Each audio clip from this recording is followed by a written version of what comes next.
সালামু আলাইকুম বন্ধুরা, আমি রাকিব রায়হান। আজকে সুরগা ইয়াং তাক দিরিন দোকানের তৃতীয় পার্টের গল্প নিয়ে হাজির হলাম। কি আর বলবো এই গল্প সম্পর্কে, আমার ক্রাশ মেইরোজকে এখানে বদলায় দিছে।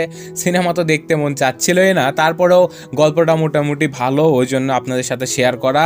তো গল্প সম্পর্কে যা বলার তা তো আপনারাই বলবেন, আমি ব্যাস ইন্ট্রো চালায় দিয়া সাবস্ক্রাইব চাই নেব আপনাদের থেকে। গল্পের শুরুই হয় এমন একজন মেইরোজকে দেখায়া যাকে আমার মেইরোজ মনেই হয় নাই, তবুও এটাই মেইরোজ, মেনে নেন, কিচ্ছু করার নাই।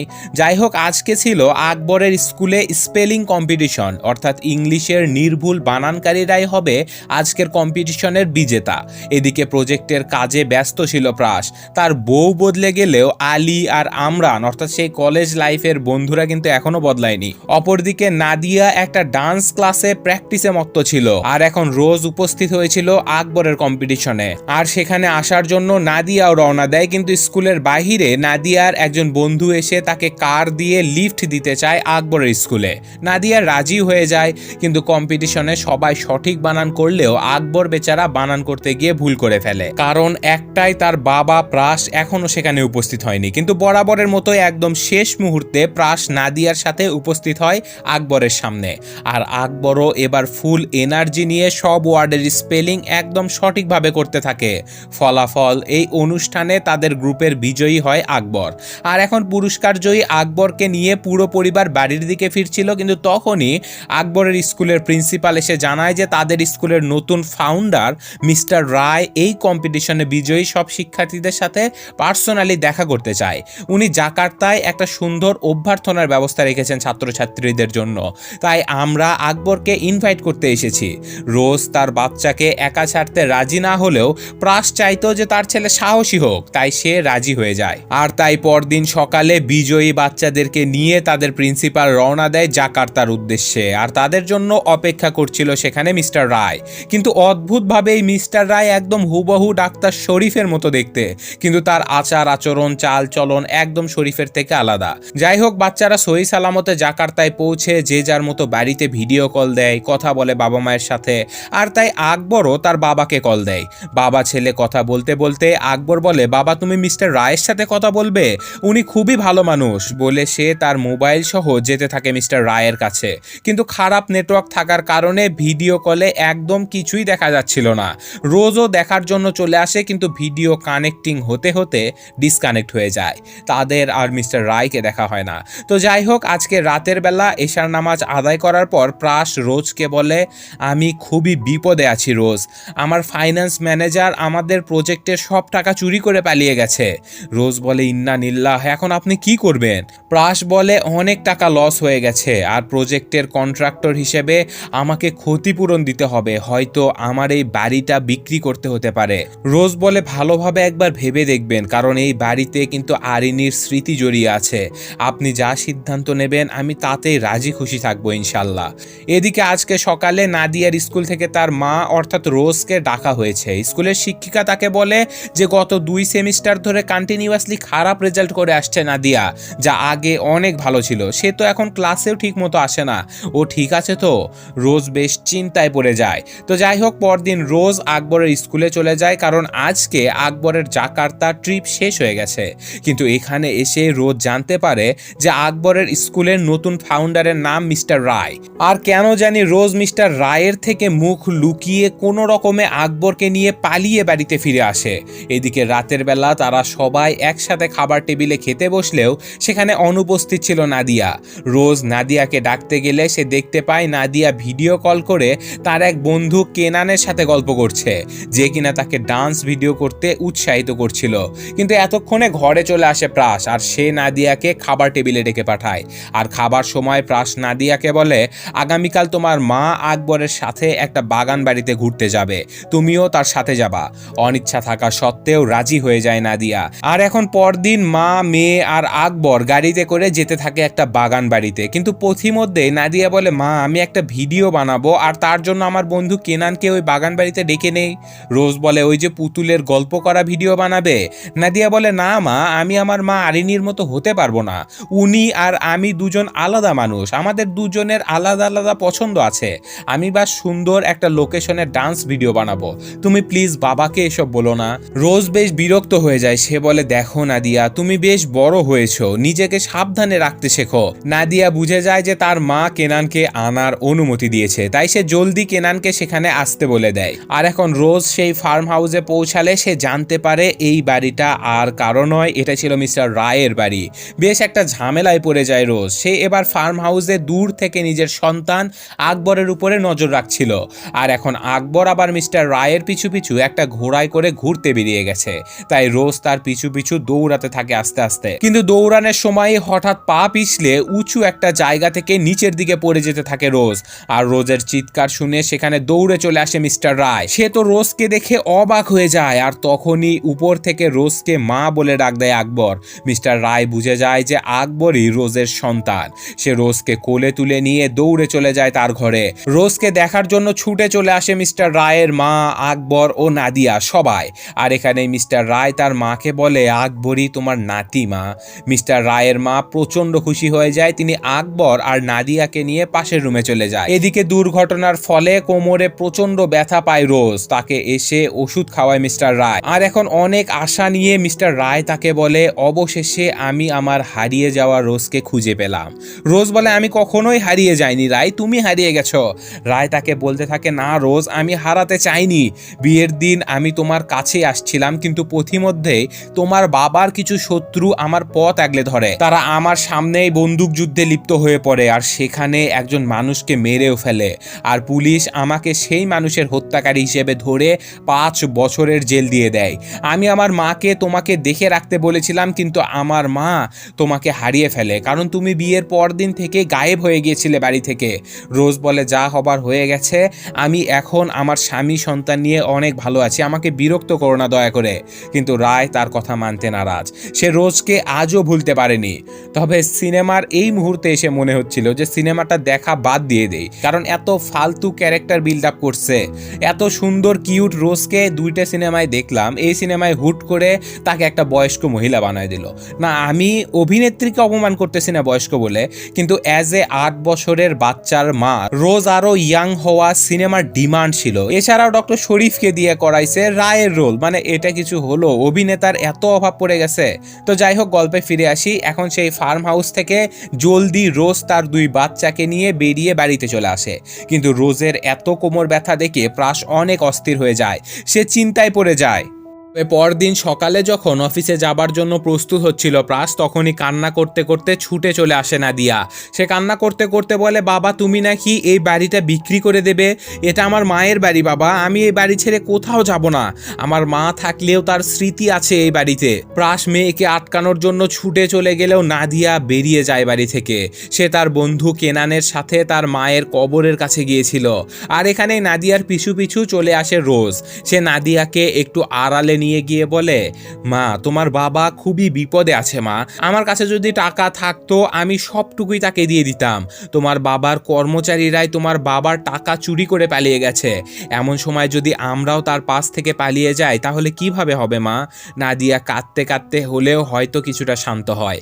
আর এখন রোজ আকবরকে তার স্কুল থেকে বাড়িতে নেওয়ার জন্য আসলে সে জানতে পারে মিস্টার রায় আগেই আকবরকে বাড়িতে রাখতে নিয়ে গেছে। এটা শুনে দ্রুত বাড়ি ফিরে আসে রোজ। সে তার বাড়ির সামনে দেখতে পায় মিস্টার রায়কে, আর তাকে সেখানে দেখে রোজ সরাসরি বলে, তুমি প্লিজ আমার আর আমার সন্তানের ভেতরে এসো না রায়, বিদায় হও দয়া করে। সেদিন হয়তো সেখান থেকে চলে আসে মিস্টার রায়, কিন্তু সে রোজের জীবন থেকে একদম সরে আসে না, বরং সে আরো জেকে বসে তার জীবনে। তো যাই হোক, রাতে হুট করে প্রাস বেশ খুশি হয়ে ঘরে ফেরে। সে সবার আগে নাদিয়াকে বলে, আমি একজন খুব ভালো মনের ইনভেস্টরকে খুঁজে পেয়েছি, যিনি আমার প্রজেক্টে টাকা ইনভেস্ট করবে। হয়তো আমার এই বাড়িটা বিক্রি করতে হবে না মা। এই কথা শুনে সবাই অনেক খুশি হয়ে যায়, আর আজকে সেই ইনভেস্টর আবার তাদের বাড়িতে আসবে ডিল করার জন্য। তো যাই হোক, কথা বলতে বলতে বাড়ির বাহিরে সেই বিনিয়োগকারীরা এসে পড়ে, আর এখানে এই ইনভেস্টর আর কেউ নয়, সে ছিল মিস্টার রায়। আর আজকে সে রোজের চোখের সামনে বসে রোজের রান্না করা খাবার খায়, তার চোখে চোখ রেখে কথা বলে, আর সেদিনের ডিল ফাইনাল করে সেখান থেকে চলেও যায়। কিন্তু পরদিন সকালে ব্রেকফাস্ট টেবিলে রোজ প্রাসকে বলে যে, প্রাস আমার মনে হয় তোমার তোমার এই ডিলটা ক্যান্সেল করে দেওয়া উচিত। প্রাস অবাক হয়ে বলে কেন, কিন্তু উত্তর দেওয়ার আগেই নাদিয়া এসে বলে মা আমাকে একটু স্কুলে রেখে আসবে প্লিজ। বাধ্য হয়ে কথা অব্যক্ত রেখেই চলে যেতে হয় রোজকে, কিন্তু তাড়াহুড়োর ফলে রোজ তার বাড়িতেই ফোন রেখে চলে যায়। আর এখনই সেই ফোনে একটা মেসেজ চলে আসে, সেখানে লেখা ছিল যে আমরা আজকে স্কুলে দেখা করি, কাল রাতে তোমার বাড়িতে যা হয়েছে সেই ব্যাপার নিয়ে কিছু আলোচনা করার ছিল। প্রাস মেসেজটি দেখে ফেলে আর সে তার কার্ডের সাথে নাম্বার মিলিয়ে বুঝে যায় যে এটা মিস্টার রায়ের নাম্বার। এদিকে স্কুলে আগে থেকেই আকবরের জন্য অপেক্ষা করছিল মিস্টার রায়। সে রোজকে দেখে তার সাথে কথা বলার জন্য তাকে অফিস রুমে ডেকে নিয়ে যায়। রোজও আজকে ফাইনাল কথাবার্তা বলার জন্য তার সাথে চলে যায়, কিন্তু এতক্ষণে সেখানে পৌঁছে গেছিল প্রাস নিজেও। সে চলে যায় মিস্টার রায়ের অফিস রুমে। এখানে মিস্টার রায় রোজকে বলছিল যে কিসের আশায় আছো তুমি প্রাসের সাথে, আরিনীর বাসায় থাকো, আরিনীর মতো সাজো, আরিনীর মতো রান্না করো, সবখানেই তুমি আরিনীর মতো, আরিনীর পরে তুমি, কিন্তু আমার কাছে তুমি প্রথম, তুমিই শেষ। এই সবগুলো কথা শুনে ফেলে প্রাস। সে রাগ করে বাড়িতে ফিরে আসে আর রোজও বাড়িতে ফেরার সময় দারোয়ানের থেকে জানতে পারে যে এখানে প্রাস এসেছিল। এটি শুনে প্রচন্ড টেনশনে বাড়ির দিকে ছুটে যেতে থাকে রোজ। সে বাড়িতে ফিরতেই প্রাস তাকে বলে তাহলে এই চলছে তোমাদের ভেতরে। রোজ বলে আমি সব তোমাকে জানাতে চাচ্ছিলাম, আমার কথা আগে শোনো। প্রাস বলে কবে জানাতে, কাল সারা রাত আমার পাশে ছিলে তুমি, কিন্তু জানাওনি, বরং এমন ভাব ধরেছো যেন তুমি ওকে চেনোই না। ওর সাথে কিসের সম্পর্ক তোমার? রোজ বলে রাই সেই ছেলে যে আমাকে বিয়ের দিন ছেড়ে চলে গিয়েছিল। এটি শুনে প্রাস বুঝে যায় যে আকবর আসলে মিস্টার রায়ের সন্তান। রাগে ক্ষোভে প্রাস ঘর থেকে বেরিয়ে যায় আর ঘরের ভেতরে কান্না করতে থাকে রোজ। এভাবেই ধীরে ধীরে প্রাস ইগনোর করতে থাকে রোজকে। রোজ যতই ফিরে আসুক না কেন প্রাসের দিকে, প্রাস তার দিকে ফিরেও তাকায় না। এভাবেই এক এক করে কেটে যায় তিনটা দিন। কিন্তু আজকে 3 দিন পরে প্রাস সিদ্ধান্ত নেয় সে ঠান্ডা মাথায় রোজের সাথে কথা বলবে। আর তাই সে রোজকে গিয়ে বলে তুমি কি এখনো ওকে ভালোবাসো রোজ? রোজ বলে না, একদমই না। আর তখন প্রাস বলে তাহলে আমাকে সত্যি সত্যি বলো যে মিস্টার রায়ের ফার্ম হাউসে সেদিন কি কি ঘটেছিল। রোজ তাকে সব সত্যি কথা বলে দেয় যে সে পা পিছলে পড়ে গেছিল, তারপর তাকে আহত অবস্থায় ঘরে নিয়ে আসে মিস্টার রায়, তারপর সে কেন আমাকে ছেড়ে গেছে সেই ব্যাপারগুলো আমার কাছে খোলাসা করতে থাকে, তারপর সে তোমাকে আমার থেকে আলাদা করতে চায়, কিন্তু আমি একদমই রাজি হইনি। প্রাস বলে তখন নাদিয়া, আকবর এরা কোথায় ছিল? রোজ বলে বাহিরে। প্রাস বলে আর তুমি কোথায় ছিলে? রোজ সত্যি সত্যি বলে দেয় যে রায়ের বেডরুমে। আর রায়ের বেডরুমে একা একা থাকার কথা শুনে রাগে ফেটে পড়ে যায় প্রাস। সে রোজের কোনো কথাই আর শোনে না, সে বেরিয়ে চলে যায় ঘর থেকে। আর আবারও ঘরে দাঁড়িয়ে আল্লাহর দরবারে কান্না করতে থাকে রোজ। আর এই ঝগড়ার কারণে এখন প্রাস সেই ডিল ক্যান্সেল করে দেয় আর প্রাস আরিনীর স্মৃতি ঘেরা এই বাড়িটাকে বিক্রি করে দেয়। সে তার মেয়ে নাদিয়াকে নিয়ে চলে যায় অন্য একটা ভাড়া বাড়িতে। যাবার আগে একবার রোজকে সে বলেও না তার সাথে যাবার জন্য, তাই বাধ্য হয়ে রোজ তার ছেলে আকবরকে নিয়ে তার বান্ধবীদের বাসায় এসে ওঠে। এভাবেই বাবা এবং মা ছাড়া আকবর আর নাদিয়ার দিন কাটতে থাকে। পরদিন তাদেরকে স্কুলে ছাড়তে আসে প্রাস আর রোজ দুজনেই। বাচ্চা দুজন ছুটে চলে যায় তাদের বাবা এবং মায়ের কাছে। দুই ভাই বোন একসাথে স্কুলের ভেতরে চলে যায় আর অপলক দৃষ্টিতে একে অপরের দিকে তাকিয়ে থাকে প্রাস আর রোজ। তবে তাদের দুজনকে আবার দূর থেকে দাঁড়িয়ে দাঁড়িয়ে দেখতে থাকে মিস্টার রায়। তো যাই হোক, সেদিনের মতো স্কুল শেষ হলে যখন রোজ আকবরকে নিতে যায় সে জানতে পারে আকবরকে আজও মিস্টার রায় নিয়ে গেছে। তাই রোজ চলে এসেছে রায়ের বাসায়। এখানে সে রায়ের দেখা না পেলেও তার মায়ের দেখা পায়। রোজ বলে আপনারা প্রতিদিন এভাবে আমার ছেলেকে নিয়ে আসতে পারেন না। রায়ের মা তাকে বসিয়ে নিয়ে বলে আমি দুঃখিত রোজ, কিন্তু তুমি একটা বার রায়ের অনুভূতিটা উপলব্ধি করো, অন্তত ওকে একটা বার সুযোগ দাও, ওর প্রিয় মানুষটাকে নিয়ে বেঁচে থাকার একটা চান্স দাও ওকে। রোজ বলে তাহলে আমার যে স্বামী সন্তান সংসার আছে সেগুলোর কি হবে?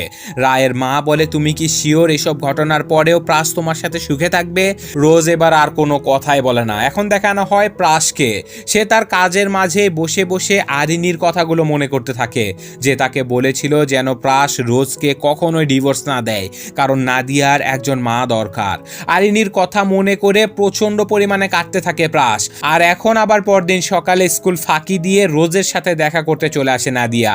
সে তার মাকে আসলে খুব মিস করছিল। আর এখন মা মেয়ের সাক্ষাতের পরে রোজ যায় নাদিয়াকে তার বাড়িতে ফিরিয়ে দিতে, কিন্তু বরাবরের মতো নাদিয়া জেদ ধরে রোজকে আবার তাদের ঘরে নিয়ে যায়। রোজকে বাড়িতে দেখে তাকে জড়িয়ে ধরে কান্না করতে থাকে তাদের কাজের বুয়াও। তবে রোজ আজকে তার মেয়ে আর তার স্বামীর জন্য সুস্বাদু সব রান্না করতে করতে থাকে, তবে সব সময়ের মতোই সে আরিনীর রেখে যাওয়া রান্নার ডায়েরিটা দেখেই রান্না করতো। আর এই ব্যাপারটা আজকে দেখে মোবাইলে ভিডিও রেকর্ড করে রাখে নাদিয়া। তো যাই হোক, রাতের বেলা প্রাস বাড়িতে ফিরলে কাজের বুয়া তাকে টেবিলে রাখা সুস্বাদু খাবারগুলো পরিবেশন করে। প্রাস খাবার মুখে দিয়ে অভিভূত হয়ে যায়। সে জিজ্ঞাসা করে কে রান্না করেছে এটা, কিন্তু কাজের বুয়া ভয়ে কোনো কিছুই বলতে পারছিল না। কিন্তু তখনই নাদিয়া বলে মা রান্না করে দিয়ে গেছে। আর এখন প্রাস যেন তার খাওয়াই বন্ধ করে দিতে থাকে। কিন্তু তখনই নাদিয়া সেখানে এসে বলে, বাবা তোমাকে আমি কিছু একটা দেখাতে চাই, তবে আগে খাওয়া শেষ করো তারপরে। আর এখন খাওয়া শেষে নাদিয়া তাকে রোজের রান্না করার সেই ভিডিওটি দেখায়, যেখানে নাদিয়া তাকে জিজ্ঞাসা করছিল যে মা তুমি সব সময় আরিনী আম্মুর ডায়েরি দেখে রান্না কেন করো? রোজ বলে কারণ আরিনী সত্যি খুব ভালো রান্না করতে পারতো। নাদিয়া বলে তুমি আজ অবধি কখনোই কেন নিজের রেসিপি রান্না করনি মা? রোজ মুচকি একটা হাসি দিয়ে বলে, আসলে আমি যাকে ভালোবাসি তার ভালোবাসাকে সম্মান জানাতে আমি কখনোই নিজের রেসিপি রান্না করি না, কারণ আমি চাই না আমার ভালোবাসার মানুষটির মন থেকে তার প্রিয় মানুষটার স্মৃতি কখনোই হারিয়ে যাক। এই ভিডিওটা দেখার পরে যেন সব কিছু ওলট পালট হয়ে যায় প্রাসের ভেতরে। সে কি করবে কিছুই বুঝতে না পেরে একজন ইমামের কাছে যায়। সে বলে, হুজুর স্ত্রী যদি বিশ্বাসযোগ্য না হয় তাহলে কি করা উচিত? হুজুর বলে, বিশ্বাসযোগ্য নয় এটা বলার আগে তোমাকে আরো ভালোভাবে শান্তভাবে শিওর হওয়া উচিত, কারণ যদি তোমার কোনো ভুল হয় তাহলে তুমি কিন্তু গুনাহগার হবে। আর অবশ্যই সে যদি ভুল করেও থাকে তাহলে চেষ্টা করবে ক্ষমা করার, কারণ ক্ষমা তালাক দেয়া থেকে আল্লাহর কাছে অধিক প্রিয়। এদিকে রাতের বেলা রোজের সাথে আকবর শুয়েছিল। সে তার মাকে বলছিল যে মা আমি প্রতিদিন ফজর নামাজের সময় বাবাকে খুব মিস করি। তাই আজকে তার বাচ্চা ছেলেটির কথা রাখতে তারা ফজর নামাজের সময় চলে যায় প্রাসের বাড়িতে। তারা একসাথে জামাতে নামাজ আদায় করে। আর সকাল হলে প্রাসের সাথে গল্পে গল্পে রোজ বলে, তোমার কি সত্যিই মনে হয় আমি রায়ের কাছে আবার ফিরে যাব? প্রাস বলে, তা জানি না, তবে রাই তো আকবরের বায়োলজিক্যাল বাবা, সে তোমাকে অনেক ভালোবাসে, তোমার জন্য অনেক ত্যাগ স্বীকার করেছে, তাছাড়া তার আর্থিক অবস্থা আমার থেকে অনেক ভালো। এসব কিছু শুনে রোজ বলে, তুমিও আমার জন্য অনেক ত্যাগ স্বীকার করেছো, তোমার সুখের সংসার ছেড়ে তুমি আমাকে বাঁচিয়েছো, তাছাড়াও টাকা দিয়ে কখনো কারোর হৃদয় কেনা যায় না। তুমি যদি আমাকে আর না চাও তাহলে বলে দিও, তুমি আমার ইমাম আর তোমার সিদ্ধান্ত আমি মাথা পেতে নেব, কিন্তু রায়ের কাছে আমাকে ফিরে যেতে বলো না প্লিজ। এইসব কিছু বলে রোজ সেখান থেকে আকবরকে নিয়ে চলে আসে। আর এখন বিকালবেলা রোজ আবার আকবরকে স্কুল থেকে আনতে গেলে সে জানতে পারে যে আজকে মিস্টার রায় আকবরকে নিয়ে গেছে আবার তার বাড়িতে। রোজ জলদি সেখানে চলে যায় আর সে আকবরকে বলে, বাবা চলো বাড়িতে ফেরার টাইম হয়ে গেছে। কিন্তু আকবর উঠে দাঁড়িয়ে বলে, মা আমাকে সত্যি করে বলো তো, মিস্টার রায় কি আমার বাবা আর উনার মা কি আমার দাদি হয়? পেছন থেকে মিস্টার রায় এসে বলে, এখন সময় হয়ে গেছে আকবরের এটা জানার যে ওর বায়োলজিক্যাল বাবা আসলে কে। ছেলের সামনে যেন মহা অপ্রস্তুত হয়ে পড়ে রোজ, কিন্তু সে সব সময় সত্য কথা বলতো। তাই আজকেও সে বলে, হ্যাঁ বাবা, মিস্টার রায় তোমার বাবা। এটি শুনে আকবর কান্না করতে থাকে। সে বলে, যদি তুমি আমার বাবাই হয়ে থাকো তাহলে আমাকে ছেড়ে গেছিলে কেন? কিন্তু মিস্টার রায় কিছু বলার আগে পেছন থেকে প্রাস বলে ওঠে যে আকবর তোমার বাবা তোমাকে কখনোই ছেড়ে যায়নি বাবা, উনি তো সব সময় তোমার মাকে রক্ষা করেছেন। আকবর দৌড়ে প্রাসকে বাবা বাবা বলে ডাকতে ডাকতে তার বুকে চলে যায়। নিজের সন্তান হওয়া সত্ত্বেও একটাবার বাবা ডাক না শুনতে পারায় মিস্টার রায় এবং তার মা দুজনে প্রচন্ড কান্না করতে থাকে। এখানে প্রাস এসে মিস্টার রায়কে বলে, আপনি ঠিকই বলেছিলেন, রোজ আসলে আমার জীবনে দ্বিতীয় কেউ, আমি ওর জন্য কোনো ত্যাগ স্বীকার করিনি, করেছেন তো শুধু আপনি আর আমার স্ত্রী আরিনী। কিন্তু এইটা আপনি ভুল বলেছেন যে আমি রোজকে ভালোবাসি না, কারণ আমি রোজকে প্রচন্ড ভালোবাসি।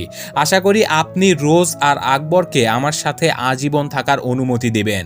মিস্টার রায় বলে, কিন্তু আমি যে আকবরের বাবা। এখন প্রাস বলে, হ্যাঁ আমি জানি, আর আফসোস আমি এটাকে পরিবর্তন করতে পারবো না।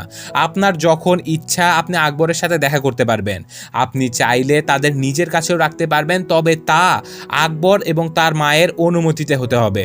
কিন্তু প্রাসের কথায় এতক্ষণে কেঁদে ফেলেছিল রোজ। সে নিজেও প্রাসকে খুব ভালোবাসে, তাছাড়া 9 বছরে সে মিস্টার রায়কে ভুলে যাবে এটাই তো স্বাভাবিক, তাই না? তাই আকবর বা রোজ কেউই মিস্টার রায়ের সাথে থাকতে চায় না। তাই বাধ্য হয়ে মিস্টার রায়ের সব দাবি আজকে শেষ করে দিতে হয়। আর তারা সেখান থেকে চলে আসে তাদের বাড়িতে। আর আজকে সব বন্ধু বান্ধবদের দাওয়াত করা হয়েছে কারণ প্রাস নতুন একটা বাড়ি কিনেছে। সবকিছু আবার আগের মতো ঠিক হয়ে যায়। প্রাস, রোজ, নাদিয়া, আকবর আবার একত্রিত হয়ে যায়, আর এরই সাথে সাথে আজকের গল্প শেষ হয়ে যায়। তবে এই সিরিজের গত দুইটা গল্পের তুলনায় এইটাতে ইমোশন বা গল্পের গভীরতা খুব একটা নেই।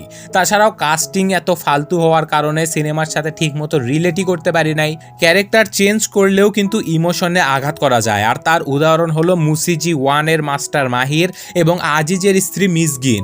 কারণ ওইটার যে পার্ট 2 বেরিয়েছিল সেখানে এদের দুজনকে কিন্তু রিপ্লেস করা হয়েছিল, কিন্তু তারপরেও নতুন যে দুজন অভিনেতা আসছিল তারা অসাধারণ অভিনয় দিয়ে একদম মন জয় করে নিয়েছিল, যা এই সিনেমায় আসলে হয় নাই। স্পেশালি কিউট মেইরোসকে চেঞ্জ করে মানে একদম বেমানান একটা মেইরোসকে দেয়া, তাছাড়াও ডক্টর শরীফ আর মিস্টার রায়কে একই অভিনেতা পোট্রে করায় খুব বেশি আনপ্রফেশনাল লাগছে ব্যাপারটা। তো থাকেন, আমি আজকের মতো যাই, আল্লাহ হাফেজ।